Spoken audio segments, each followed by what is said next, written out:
Olá pessoal, sejam bem-vindos à nossa sexta aula do curso de Lógica Formal. Nas aulas passadas a gente já discutiu noções básicas de lógica, né, sobre argumentos, validade, proposições, né, a gente viu o que que é uma fórmula, uma expressão bem formada, e agora a gente vai tentar começar a estudar a semântica formal. Essa é uma das partes mais complicadas, né, da lógica formal, clássica. O cálculo proposicional clássico tem uma semântica em específico muito bem estabelecida, né, graças ao Frege, dentre outros, né, Frege Russell, principalmente. Eu troquei aqui de microfone, vamos ver se melhora um pouco o áudio, né, estava um pouco preocupado com o áudio das outras aulas. Então deixem suas impressões, né, se vocês preferem assim, se não preferem. Então, como hoje, basicamente, a gente vai tentar dar significado, né, para o nosso sistema formal, né? Então, para lembrar um pouco da sintaxe, né, do que a gente já discutiu na aula passada, né? A gente determinou lá o que que é uma expressão bem formada, né, ou quais são as regras que formam bem uma expressão. Então, lembre-se, né, que a gente está aceitando um alfabeto, que é composto de letras sentenciais, que vão de A a T, mais os números de 0 a 9, né, para expressar sentenças. Essas sentenças elas são de dois tipos, né, que são sentenças atômicas, que não podem ser quebradas em sentenças separadas, né, e sentenças moleculares, né, que podem ser quebradas em outras sentenças, né. Então a gente viu uma definição de operador. Operador são aquelas palavras, né, que nos ajudam a formar expressões mais complexas. Então lembre-se, um operador pode estar juntando, né, ou unindo, melhor dizendo, duas expressões, podem ser atômicas ou complexas, ou uma atômica e uma complexa, né? Então nós temos cinco operadores, lembrem-se dos nomes, né? A negação, a conjunção, a disjunção, a implicação ou condicional, e a biimplicação ou bicondicional, né? Esses últimos dois operadores têm nomes, têm dois nomes, né? Nomes distintos. Mas também não é um grande problema, né? Assim que vocês se acostumarem com os nomes, as coisas vão ficar mais fáceis. Então, a gente viu, né, que para fazer uma expressão bem formada, né, a gente tem três regras, na verdade quatro, né, se a gente juntar com a regra de fechamento. A gente viu que uma expressão bem formada pode ser uma letra sentencial sozinha. A gente viu que uma expressão bem formada pode ser a negação com uma letra sentencial ou com uma fórmula, né? Ou seja, com outra expressão do lado. Então a negação sempre vem na frente, né, da fórmula, seja ela uma fórmula gigantesca ou uma fórmula muito simples, como uma letra sentencial sozinha. E nós vimos que toda a expressão, o enunciado que tinha um operador binário, né, que é a conjunção, a disjunção, a implicação ou a implicação, também são fórmulas, né, e nada mais do que isso, uma fórmula. Então, como que eu sei que eu estou escrevendo corretamente, né? Sigam essas três regras, vocês saberão que estão escrevendo corretamente. Porém, sobretudo, no entanto, nunca se esqueçam do uso do parênteses, né? Então, eu dei uma série de dicas de como usar o parênteses na última aula. Então, o parênteses é a nossa pontuação, né? Então, ele vai fazer a expressão sair corretamente, né? Por assim dizer. Então, o que que a gente vai fazer hoje? A gente só viu regras de como formar expressões, né?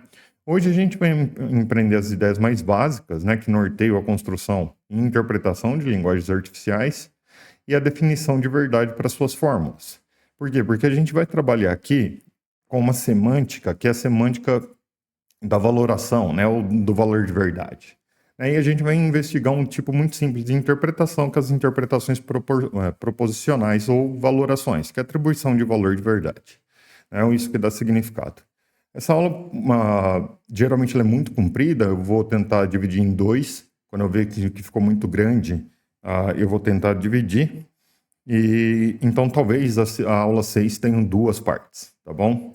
E por que que eu estou dizendo talvez? É porque eu não tenho muita certeza de quanto tempo eu vou gastar, né, falando das coisas. Porque às vezes eu também me meto nos lugares que eu não queria me meter, né?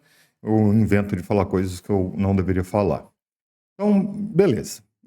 Vamos lá, né? Vamos começar a nossa aula e acabar com esse palavreado. Então, temos aí o nosso querido PowerPoint, como sempre, né? E esse vai ter bastante texto. Então, vamos começar a fazer interpretações proposicionais. Lembre-se que a gente está lidando com a linguagem natural que está sendo lida, né? Ou traduzida entre aspas, né, numa linguagem artificial, que no nosso caso é o cálculo proposicional clássico. E a gente está fazendo tudo isso, obviamente, para determinar a validade de argumentos. A validade de um argumento, lembre-se da definição, né? Sempre lembrem-se de definições, é que é impossível, sendo as premissas verdadeiras, que a conclusão seja falsa, né? Essa é uma definição de validade, uma definição bastante solta, né? Ou, em outros termos, né? Sendo todas as premissas verdadeiras, então necessariamente a conclusão seria verdadeira. Então isso é um argumento válido, né? Fora isso, os argumentos não são válidos. Então a gente aprendeu uma sintaxe, né, de uma linguagem específica. Então o próximo passo agora é tratar da semântica, né, do cálculo proposicional clássico, ou como nós interpretamos linguagens artificiais. Então a gente vai aprender as ideias básicas, sempre seguindo o livro do professor Mortari, né? Lembre-se, essa é a nossa bibliografia básica. Então a gente vai aprender essas ideias básicas que norteiam a construção de uma interpretação de linguagens artificiais e a definição de verdade, né, para suas fórmulas. E, é claro, investigar um tipo muito simples, mas muito simples mesmo, de interpretação proposicional, o que a gente chama também de valoração, tá?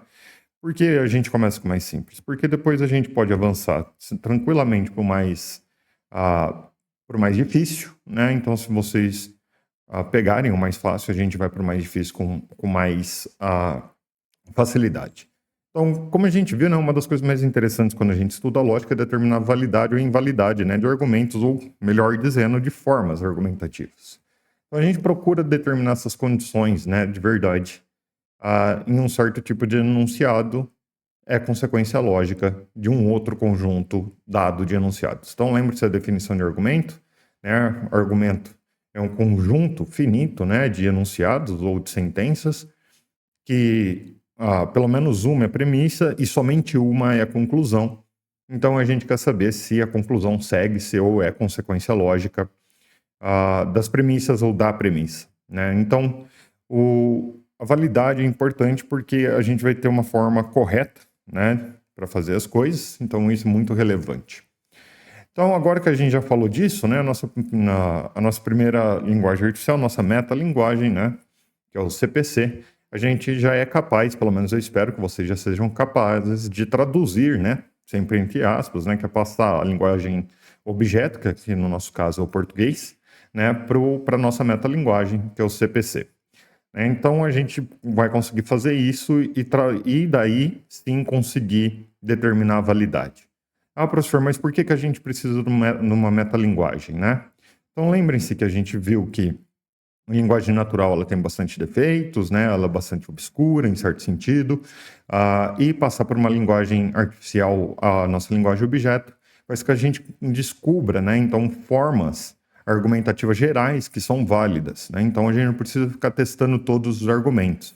Se a gente descobrir quais formas são válidas e quais formas são inválidas, a gente já sai de casa sabendo como escrever um argumento válido, né, sem precisar fazer muita força, né? Então a gente também consegue organizar o nosso pensamento, né, para testar se o nosso pensamento está formando argumentos válidos, né, se a gente está raciocinando direito, né, raciocinando corretamente. E é claro, né, a gente também descobre coisas novas quando a gente usa a lógica, né? Então a gente pode ter um conjunto de premissas que a gente não sabe qual é a conclusão, né, e descobrir, né, a conclusão. E é claro, a gente pode descobrir várias outras coisas no processo. Só que aqui a gente vai tentar analisar, né, um conjunto de fórmulas resultantes do processo de tradução da nossa linguagem objeto para a nossa metalinguagem. Então, vamos lá lembrar novamente o que é um argumento válido. Então, definição, né? Lembre-se disso. Então, um argumento é válido, né, se sua conclusão é consequência lógica de suas premissas, ou isto é, se qualquer circunstância que torna as premissas verdadeiras faz com que a conclusão automaticamente seja verdadeira. E lembre-se, qualquer circunstâncias pode ser circunstâncias não reais, né? Ou quer dizer, elas são circunstâncias possíveis. Então, por exemplo, eu tenho 1,85 m de altura, então seria possível ter 1,80 m de altura? Sim, seria completamente possível.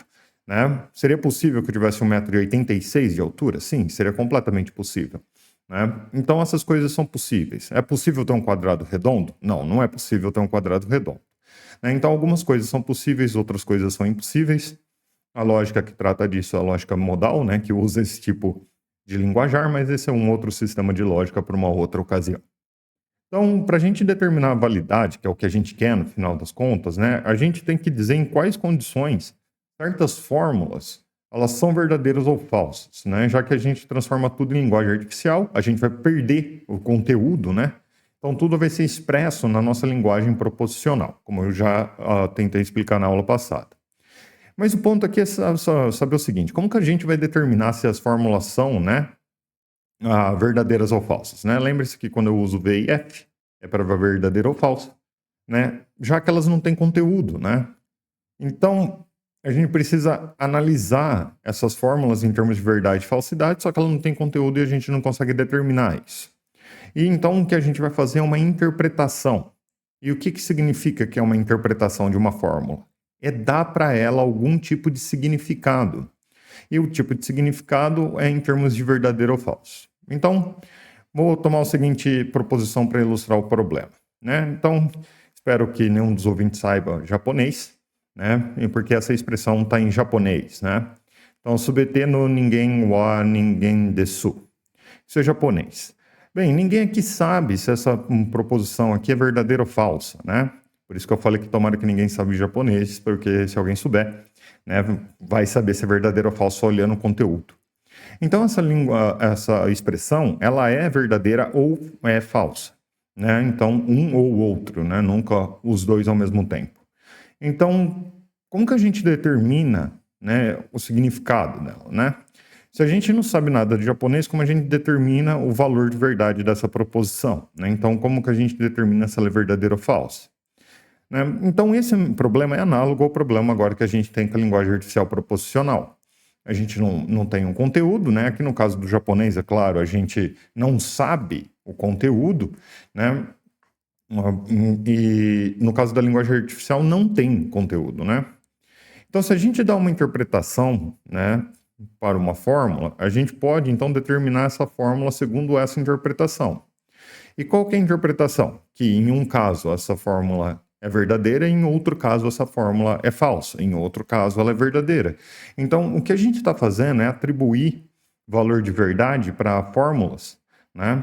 Simplesmente arbitrariamente, agora no começo, que é dar uma interpretação para ela, né? Então, dar uma interpretação para uma fórmula nada mais é do que dar uma atribuição de valor de verdade, ou seja, ir lá arbitrariamente e dizer o seguinte: bom, essa fórmula para efeitos da discussão é verdadeira, ou essa fórmula para efeito das discussões é falsa.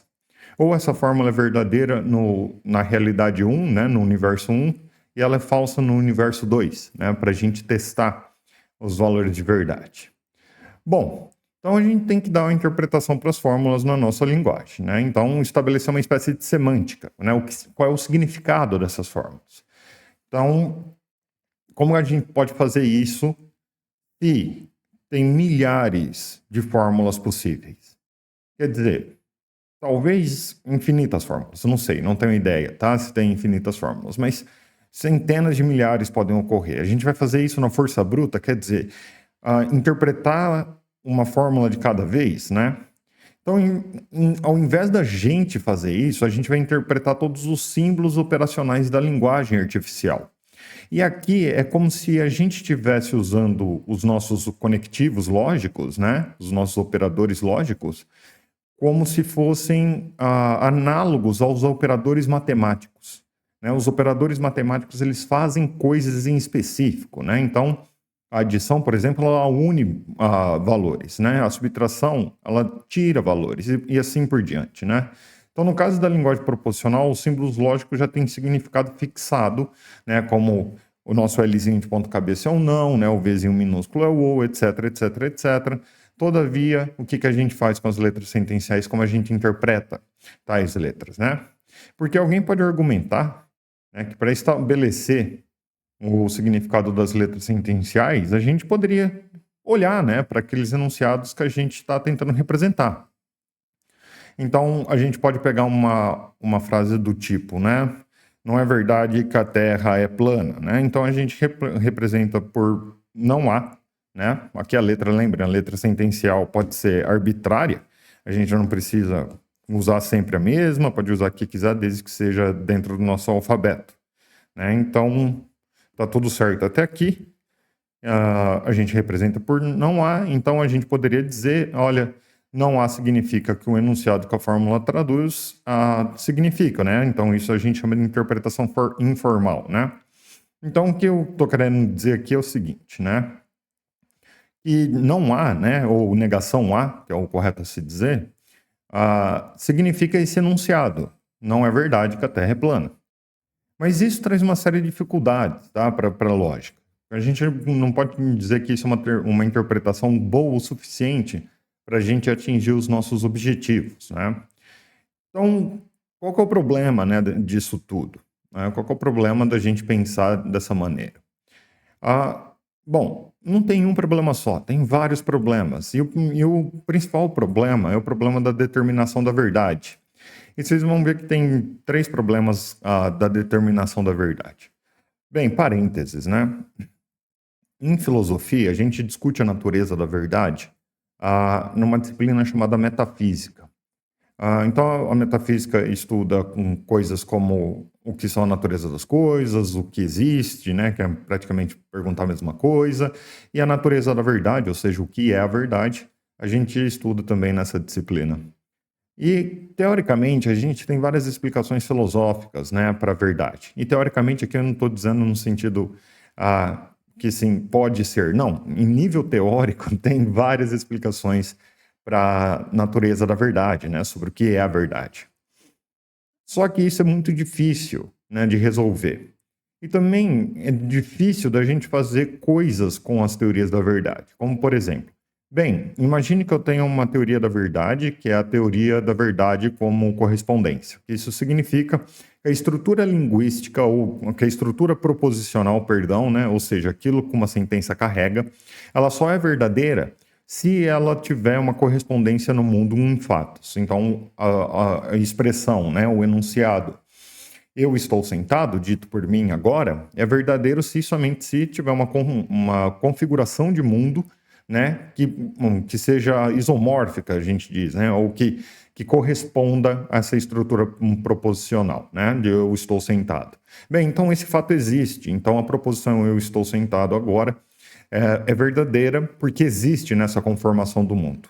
Então, a teoria da verdade como correspondência diz o seguinte: olha, uma proposição só é verdadeira ou falsa, né, se há uma correspondência no mundo, ela é verdadeira, se não há uma correspondência no mundo, ela é falsa, né? Só que esse não é o grande problema ainda. O problema é que mesmo que a gente aceite essa teoria, né, como que a gente determina, né, a verdade da fórmula que representa um enunciado, por exemplo, extremamente complexo olhando para a realidade? Então, determinar a verdade do enunciado olhando para a realidade pode ser extremamente difícil, né? Às vezes, talvez em algumas circunstâncias, seja até impossível a gente determinar a verdade, né? Ou a falsidade do enunciado, né? Então, imagina um argumento, né, que possui uma proposição tal, como premissa, tal como todo planeta gasoso possui anéis. Repara que essa é uma frase que é aquelas expressões que estão quantificadas, né? Ou seja, que tem aquelas palavras que contam. Essa afirmação aqui ela é muito poderosa, né? Por quê? Porque a gente está dizendo que não importa qual planeta gasoso e não importa onde ele esteja, ele tem anel. Pensem na verdade como correspondência, né? Será que essa expressão corresponde a um estado de coisas no mundo?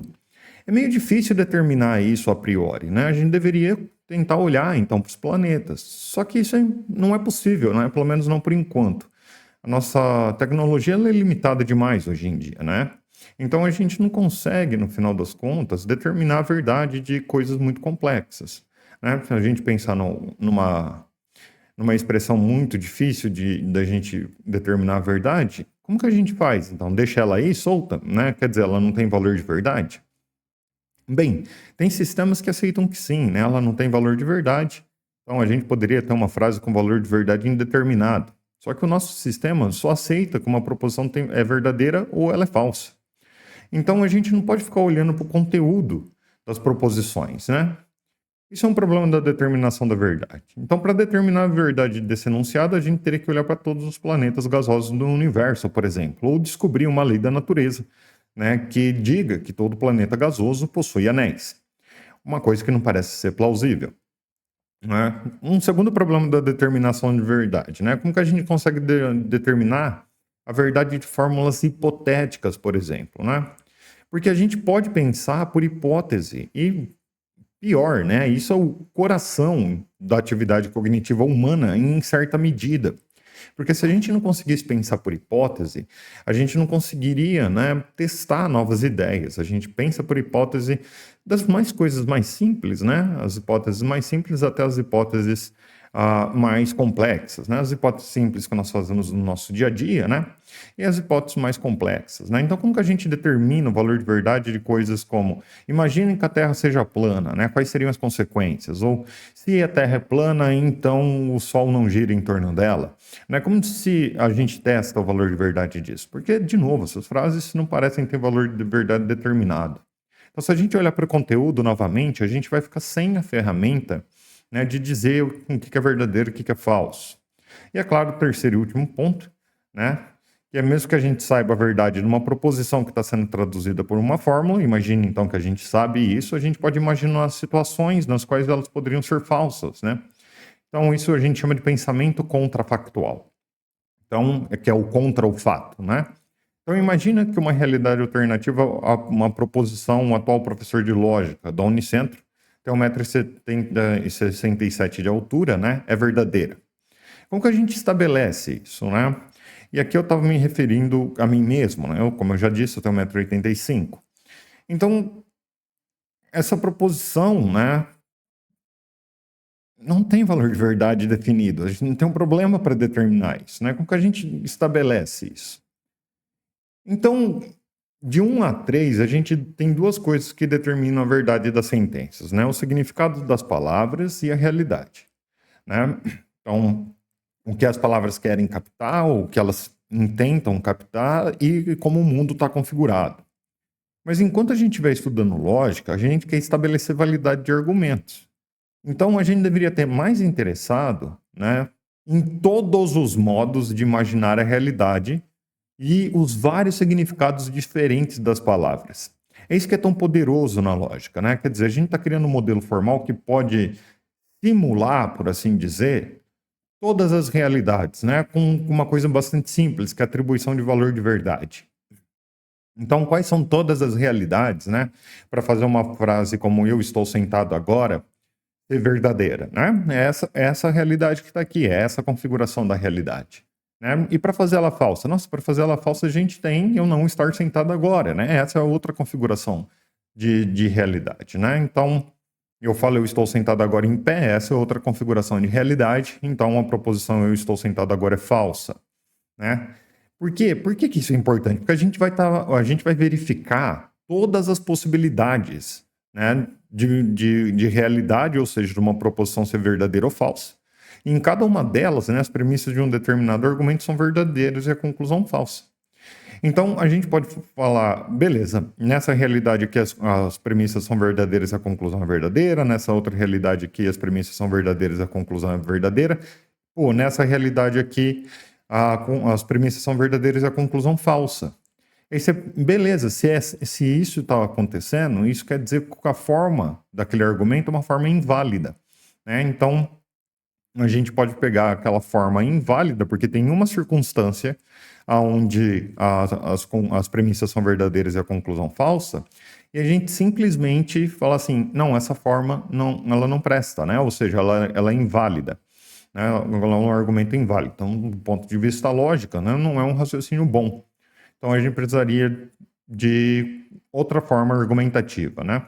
E esse é o grande pulo do gato da lógica, né? Porque eu consigo fazer todas essas simulações, né, estipulando valores de verdade, até eu descobrir, né, se todas as realidades, né, em todas as realidades, um argumento tem premissas verdadeiras e conclusão verdadeira.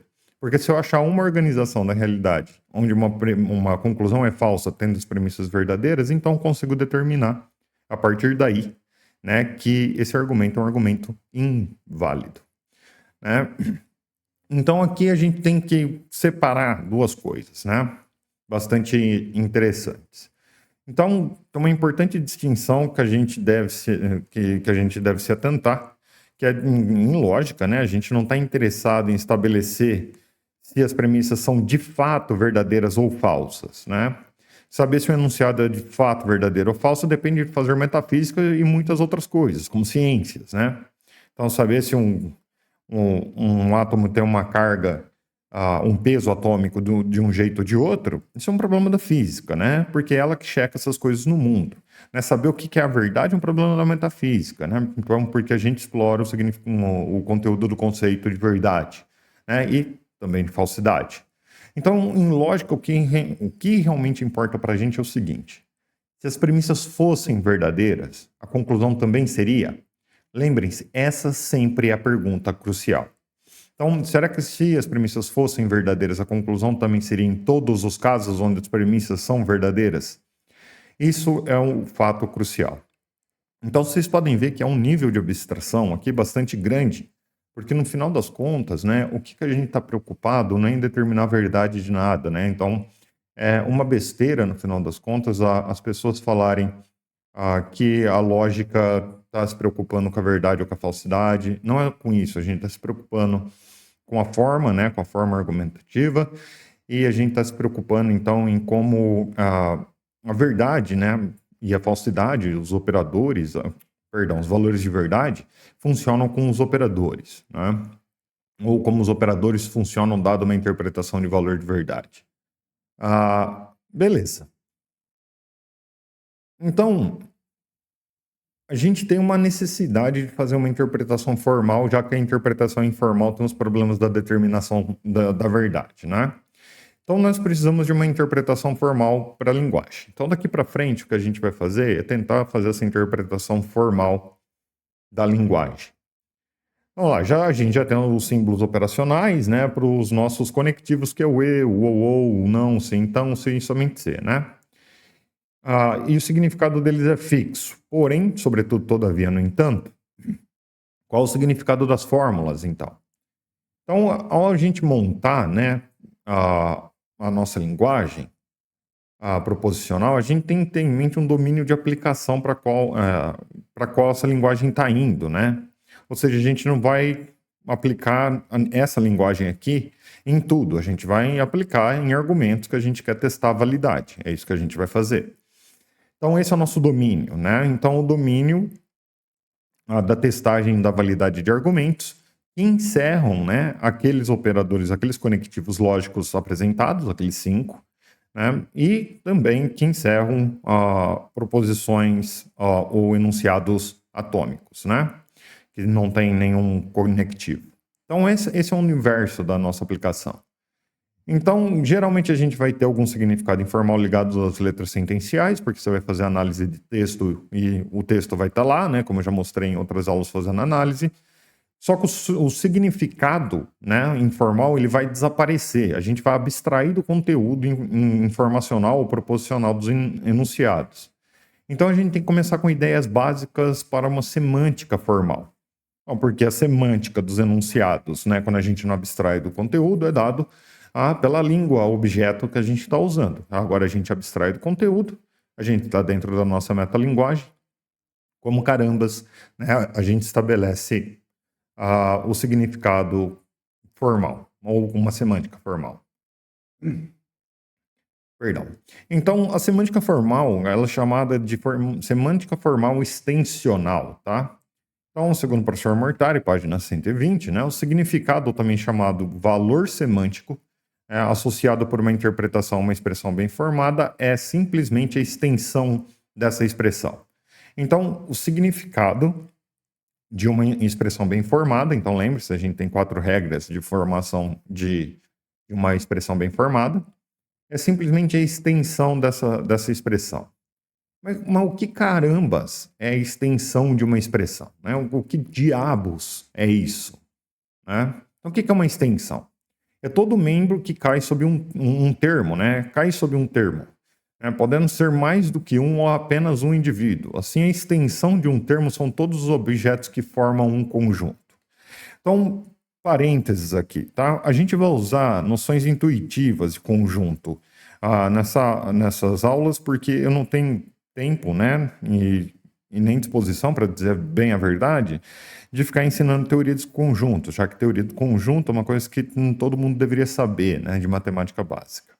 Então, se a gente diz a extensão de um termo, né, ou todos os membros que caem sob um termo, isso quer dizer que a gente poderia dizer que são todos os membros que preenchem um conjunto ou que formam um conjunto. Como, por exemplo, todos os objetos que estão dentro da sala onde eu estou formam um conjunto dos objetos da sala.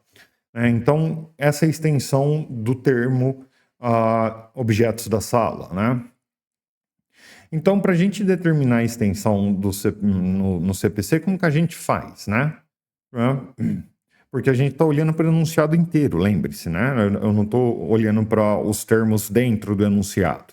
Então, tem um enunciado inteiro, como eu estou sentado agora, e eu não estou olhando para cada coisa, né, que participa desse enunciado, como, por exemplo, a palavra eu, o que ela designa, ou quais são os membros que caem sob esse termo, né?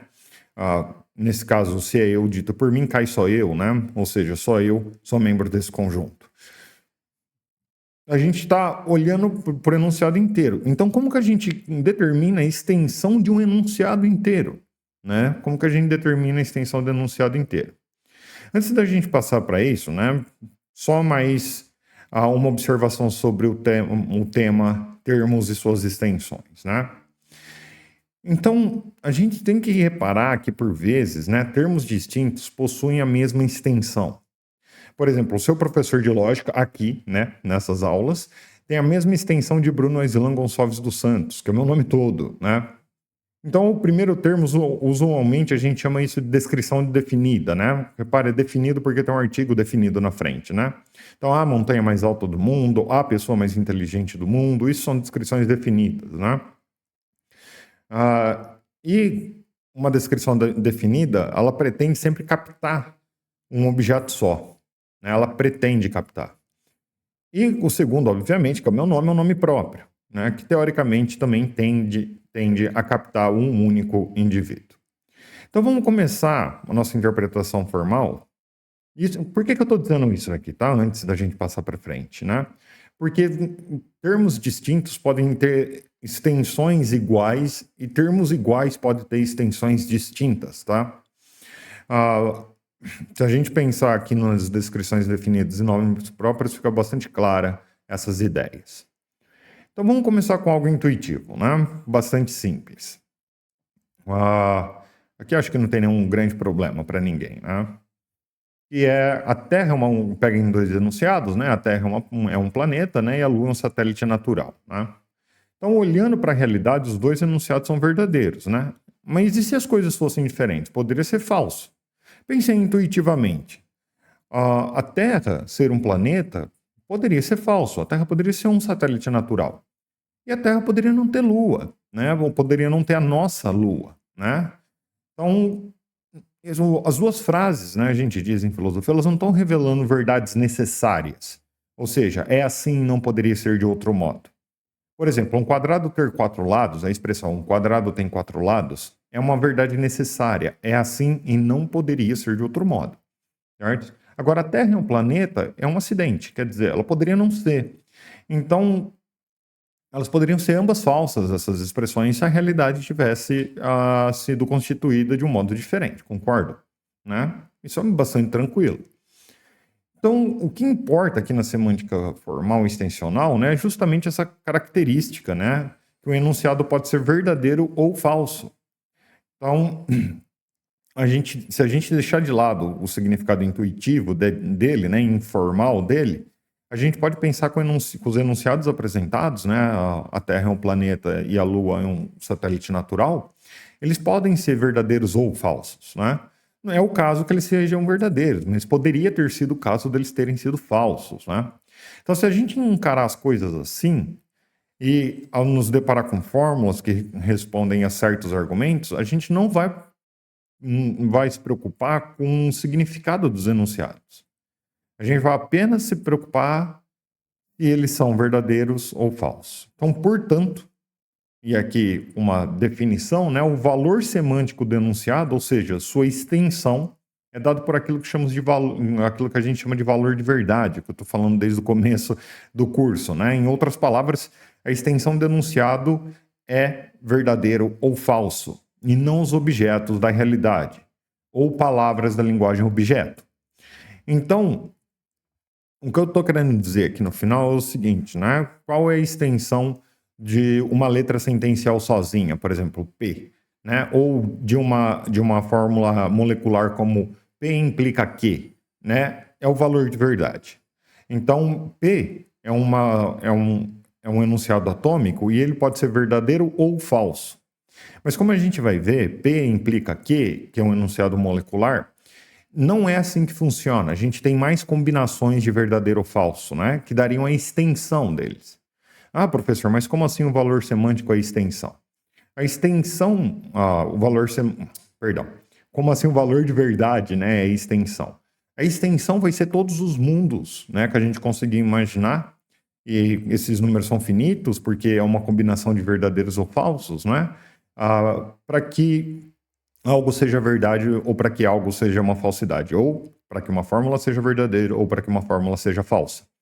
Então pense, por exemplo, P só tem duas organizações de mundo. P é um enunciado atômico, só tem duas organizações de mundo, né? Uma organização de mundo que faça ele verdadeiro e uma organização de mundo que faça ele falsa, né? Então, ele é o mais simples, a gente tem duas organizações, né? A gente vai ver que em moleculares tem muito mais, tá?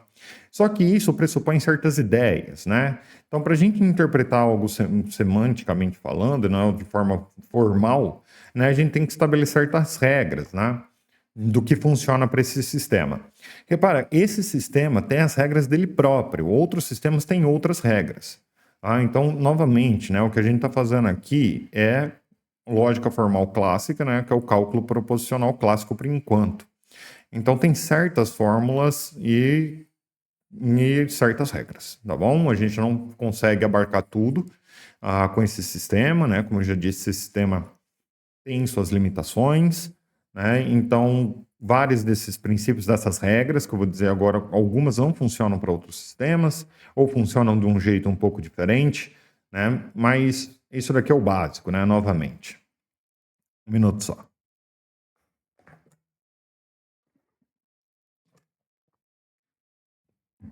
Então, beleza. Uma das primeiras regras, né, que a gente tem é o chamado binarismo, né? Porque o binarismo é das regras básicas da lógica clássica, perdão, que diz o seguinte: olha, só tem dois valores de verdade, tá? Então só tem duas interpretações para cada fórmula. E essa interpretação é binária, ou seja, é verdadeiro ou é falso. V para verdadeiro ou F para falso. Tá? Na lógica booleana, né? Ou na lógica mais simples de programação, ela também é binária, né? No sentido que é ligado ou desligado, né? Um ou zero. Então, isso daqui é o binarismo. Ah, professor, mas por que binarismo? Porque essa é uma regra para o funcionamento do sistema.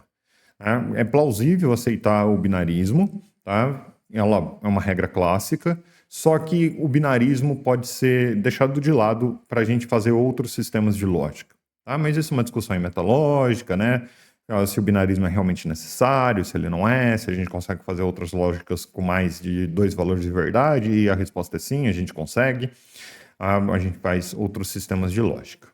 Então, sempre uma fórmula vai ter um valor de verdade V, um valor de verdade F, não importa quão complexa seja essa fórmula. Né? A fórmula pode ser gigantesca, ou no final ela é verdadeira, ou no final ela é falsa. Nunca os dois ao mesmo tempo, sempre um valor de cada vez, né? Nunca os dois valores ao mesmo tempo. Então a gente tem o princípio da bivalência, que eu acabei de dizer, né? Supõe-se na semântica do CPC e repara na palavra supõe-se, tá? Por quê? Porque isso daqui é como se fosse uma série de regras muito básicas, então a gente supõe, né, na semântica do CPC, que todo enunciado é ou verdadeiro ou é falso, né? Ou é V ou é F. Então isso quer dizer que todo enunciado deve ser associado a um valor de verdade e apenas a um valor de verdade de cada vez, né? Nunca mais de um valor de verdade.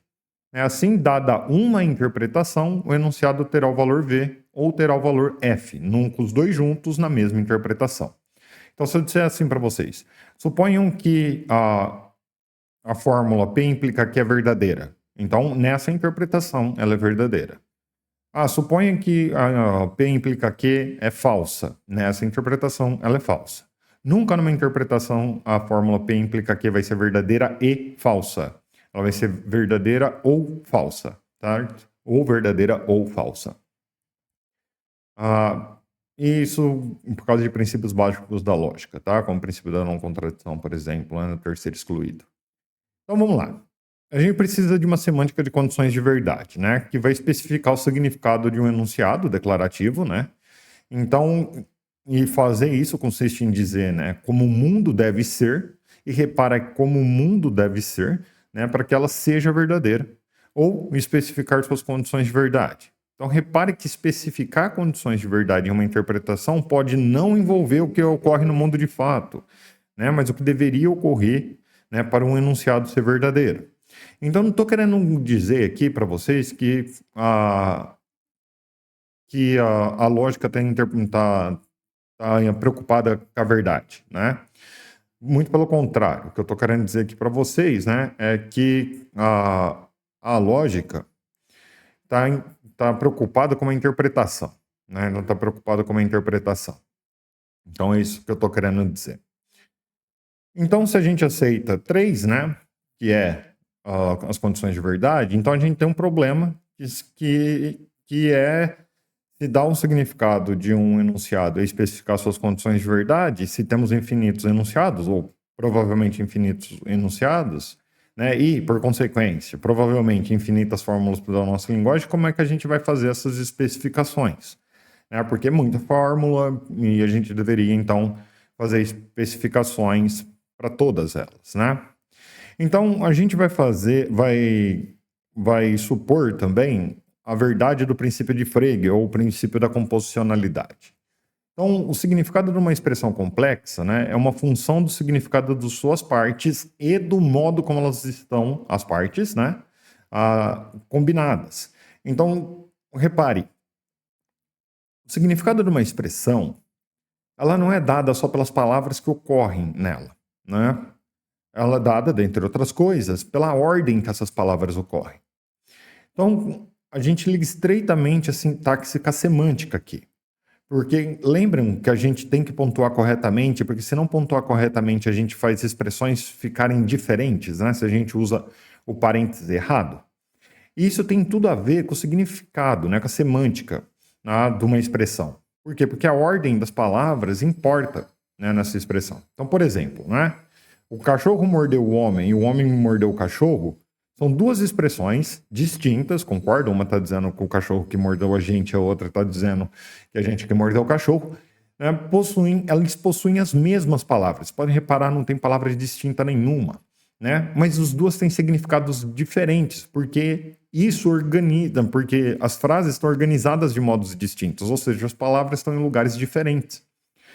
Então, dada essa organização, que elas, em parte, né, elas têm significado diferente dada essa organização. Se a gente pensar na nossa linguagem artificial, né, ocorre o mesmo nela. Por exemplo, abre parênteses, né, S implica P, que B implica Q, tem significado diferente de S implica P, que B implica Q, né? E eu tenho que checar se vocês estão conseguindo ver. Vocês estão. Repare, essa expressão é diferente dessa expressão, né? Assim como essa expressão aqui e essa expressão em português têm os mesmos termos, né? Aqui também tem os mesmos termos. Vocês podem ver, né? Reparar que tem duas implicações, tem uma implicação em cada uma e uma biimplicação em cada uma, e ocorrem, obviamente, 3 letras sentenciais aí que estão formando, então, uma expressão molecular mais complexa. Só que a ordem está diferente, né? Então, aqui é como se eu dissesse, né? Se chove, então eu corro, sei somente se eu ando, né? Aqui eu estou dizendo, se chove, então eu corro, sei somente se eu ando. Então, antecedente, né, dessa condicional, repara, a condicional é o operador principal dessa fórmula. Essa fórmula como um todo, ela é uma implicação. E essa fórmula como um todo, ela é uma biimplicação, né? Tá vendo? É aqui, ó. Ela é uma biimplicação. E nessa biimplicação, a primeira parte dela é uma implicação simples. E aqui é uma implicação e a primeira parte dela é uma fórmula atômica, né? Uma letra sentencial sozinha. Então, o princípio da composicionalidade, né, chama atenção para isso. Então, se as nossas fórmulas na linguagem artificial são construídas a partir de enunciados atômicos, utilizando operadores, né, como conectivos, então a gente precisa saber duas coisas para estabelecer uma interpretação. Primeiro, especificar quais as condições de verdade para as fórmulas atômicas, ou seja, em qual sentido uma fórmula é verdadeira ou falsa, né?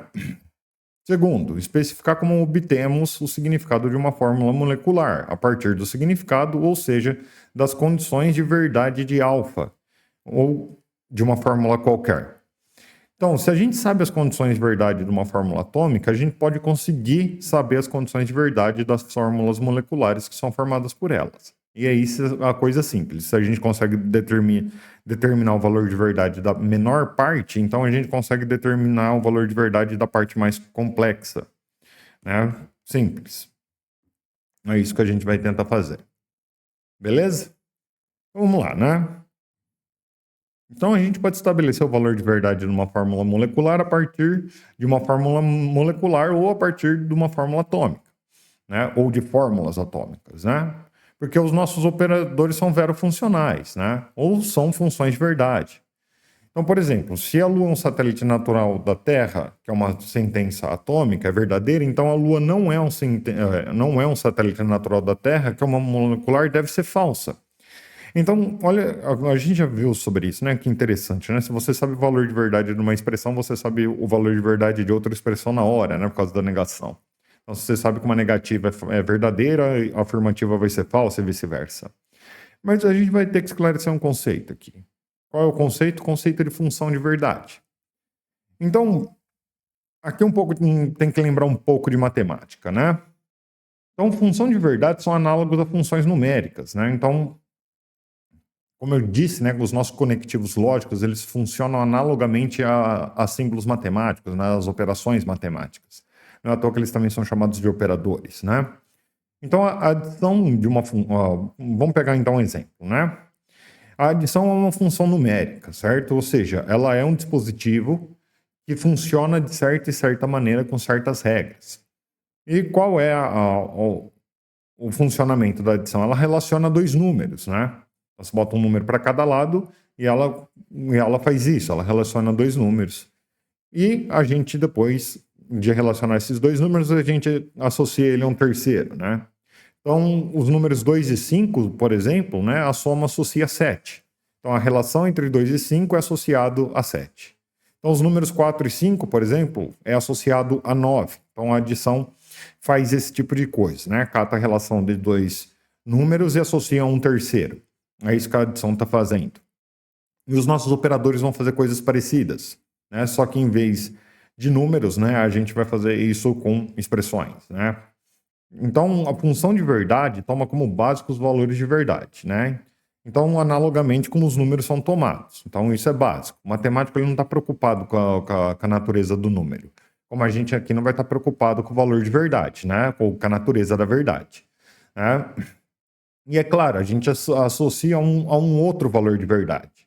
Assim como os números são associados na soma, né? Então a gente vai poder calcular os valores de verdade partindo da característica de verofuncionalidade dos operadores, assim como a gente faz conta a partir da característica das operações aritméticas. É análogo, tá? É muito parecido. Então a gente vai tomar os valores de verdade como básico e vai fazer associações, né? Que vão ser mediadas então pelos nossos operadores, os nossos conectivos, que vão resultar então num terceiro valor de verdade. Então a gente vai associar dois valores de verdade quando a gente tiver expressões moleculares, por exemplo, né, para ter um terceiro. É esse tipo de coisa que a gente vai fazer. Isso, então, a gente vai conseguir determinar os valores de verdade. Bom, as nossas operações são função de verdade, então isso quer dizer que eles associam os valores de verdade de fórmulas atômicas ou de fórmulas mais complexas também. Mas, até agora, a gente não sabe como que esses caras funcionam, né? Ou seja, isso daqui é pura teoria, né? A gente só está tendo teoria. Mas antes da gente passar para ver como que eles funcionam, né? A gente precisa fazer uma observação, né? O que a gente vai aprender aqui é como a gente atribui significado em termos de extensão, ou seja, em termos de verdade ou falsidade, aos operadores lógicos. As fórmulas atômicas ou moleculares terão que ser montadas, sim, uma a uma, né? E por isso, em certo sentido, a gente faz cálculo. Então, o significado dos operadores, perdão, é dado pelo aquilo que a gente chama de tabelas de verdade, né? Ou tabela verdade. Vocês podem achar os dois nomes. Então, os operadores são dados por essas tabelas e essas tabelas verdade, né? São o significado dos operadores. Então, bem, eu sei que essa aula é um pouco densa, então eu vou parar por aqui e a gente se vê na segunda parte da aula o mais cedo possível, tá? Então, essa aula vai ser dividida em duas. Então, aqui está interpretações proposicionais, né? Parte 1, né? E a gente volta para interpretações proposicionais, parte 2, tá? O mais rápido possível. Eu vejo vocês em breve, né? Espero que tenham gostado do curso. Não esqueçam de compartilhar, de curtir e de deixar seus comentários, né? Deixar aí suas dúvidas para que a gente possa debater e conversar sobre lógica. Então, muito obrigado, até a próxima.